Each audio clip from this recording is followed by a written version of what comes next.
So now let's look at an extension of your price ceiling. All right, your price ceiling has another variation or another outcome. Okay, so what happens is a black market may occur. Okay, what kind of black market are we talking about? Okay, so I don't know whether you guys have any experience. Okay, so whenever you attend a concert, okay, you can actually see someone, okay, standing outside the concert stadium, okay, and they are offering prices of tickets that are substantially higher. Okay, and all these are actually what we call black market. Okay, or certain producers, they are actually intentionally holding on to the precious goods and services and trying to sell at an extremely high price. Okay, so now let's use a diagram to illustrate your black market condition.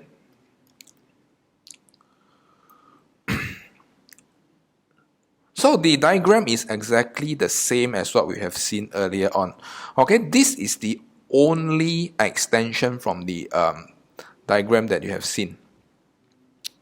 Okay, so now let's interpret it again. Your AFB will be your consumer surplus and your CDE will be your producer surplus. Alright, and when you impose a price ceiling, there will be a shortage. Okay, and there will be no transaction beyond QSS. Okay, but what happens is when you have black market, okay, first of all, the difference between price ceiling and black market, okay, price ceiling is strictly enforced.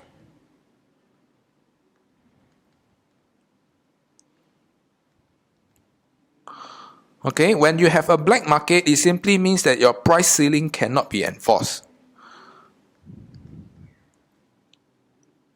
Okay, or enforcement cost is very high. Meaning to say it's very hard to monitor the minimum price to be, the maximum price to be imposed. All right, may not be possible. Okay, and this is especially true during wartime. Okay, during wartime, okay, there will be a lot of shortages. Okay, and during wartime, producers have the incentive to purposely withhold goods and services and allocate them to the highest willingness of the consumer that is willing to pay the most. Okay? And during a wartime, it's very difficult to enforce this. But anyway, let's look here. Okay, and we know that there is no quantity supplied beyond QSS. Okay, so based on this amount of goods and services, okay, the producers know that the consumers are willing to buy at price BM. That is the maximum willingness, but that does not necessarily mean that they have to pay for that at price BM. Alright, if you have a very strict price PC, okay, your consumers will strictly consume at price PC. Okay, but when this cannot be enforced, okay, and the producers know that the willingness of consumers to pay is at price BM, what happens is they can charge a way exorbitant price at price BM. Okay, so in literal meaning, it simply means that if you don't want, okay, I will sell it to the next willing buyer. If you don't want, I will sell it to the next willing buyer until your price BM is achieved. Alright, so the outcome is exactly the opposite from what you have in price ceiling. Remember, the intention of price ceiling is to protect consumers. Now, when black market occurs, it no longer protects consumers, but it harms consumer. Okay, why is this so? Okay, if the producer is very good at hoarding the goods and services and negotiating, okay, what happens is they will capture the original rectangle, okay, rectangle F and rectangle D that was under the strict price ceiling. Okay, F is always your consumer surplus.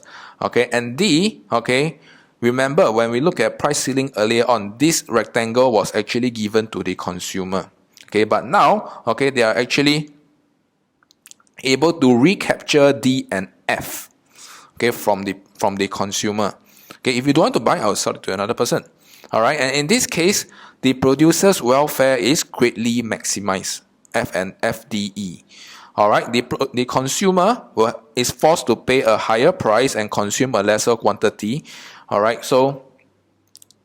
let me not confuse you. The entire FDE is your producer surplus, okay, and your consumer surplus is A, okay, which is lower than your original AFD that was in the previous slide. Okay. Your B and C is very clear-cut deadweight loss. Okay, still the same deadweight loss because there is no transaction beyond QSS. All right, but now you realize that, hey, isn't it different? Why is it different? Why I put depends and depends here? All right, because theoretically, price black market, it is just a theoretical price that your producers can charge. Okay, that can uncover in a black market, but it does not necessarily means that they have to sell at price black market. All right, it depends on the negotiating power between the producer and the consumer. All right, so any price can be achieved between your PPC and your PBM. Okay, and in this case, the consumer surplus and the producer surplus depends on the bargaining power. Who has a higher bargaining power? All right, so if the producers have a higher bargaining power, FDE. All right, if the consumers have a higher bargaining power, it will become like this, AFD. Okay, and if both have equal bargaining power, they will split the trapezium. Okay, this will go to consumer and this will go to producer.